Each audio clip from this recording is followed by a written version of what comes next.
On March 20, 2025, President Trump signed a controversial executive order. This order directs the closure of the U.S. Department of Education. The signing ceremony took place at the White House. Several Republican governors were in attendance, showing their support. This action marks a significant step towards fulfilling a key campaign promise. Trump has long advocated for reducing the federal government's role in education. The executive order aims to dismantle the department entirely.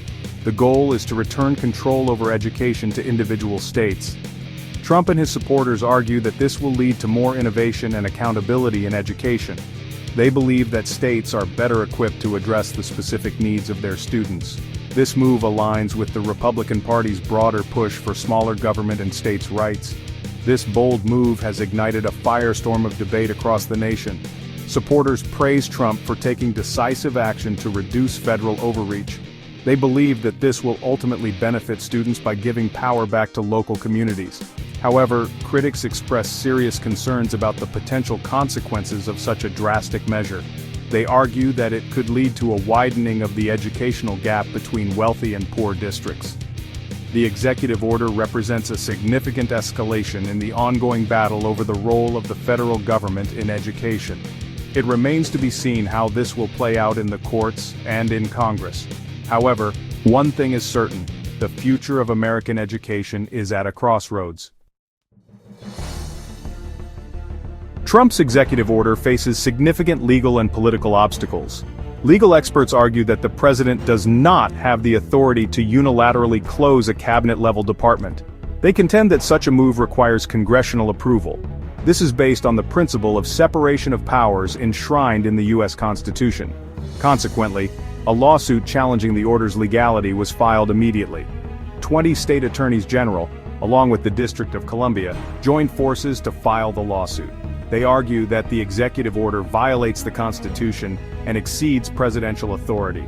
Additionally, they claim that the planned layoffs within the department would hinder essential statutory functions. This includes the department's role in enforcing civil rights in education. The political landscape presents its own set of challenges. While Republicans hold a 53-47 majority in the Senate, passing legislation to eliminate the Department of Education would require 60 votes.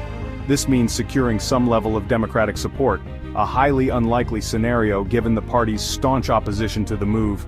Even some Republicans have expressed skepticism about achieving closure without bipartisan agreement.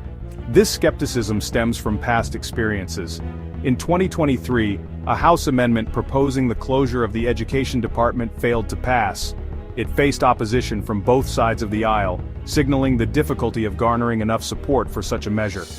The political battle lines are drawn, and the path forward for Trump's executive order remains uncertain. Education Secretary Linda McMahon is tasked with the daunting responsibility of overseeing the department's closure. McMahon, a former professional wrestling executive and previous Small Business Administration head, is known for her management experience. However, she faces the unprecedented challenge of dismantling a cabinet-level department while navigating complex political and legal battles. Central to McMahon's plan is the restriction of certain types of funding. The executive order mandates that remaining funds within the department cannot be used to support diversity, equity, and inclusion programs. It also prohibits funding for programs related to gender ideology. This move aligns with the Trump administration's broader efforts to curtail what it views as divisive ideologies in education. Despite the planned closure, McMahon insists that existing federal funding for crucial programs will remain intact during the transition. This includes funding for students with disabilities, Title I programs for schools in low-income areas, and federal student loan payments.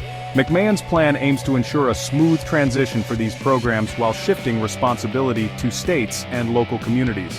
The plan outlines the development of a detailed strategy for transferring these funds closer to their beneficiaries.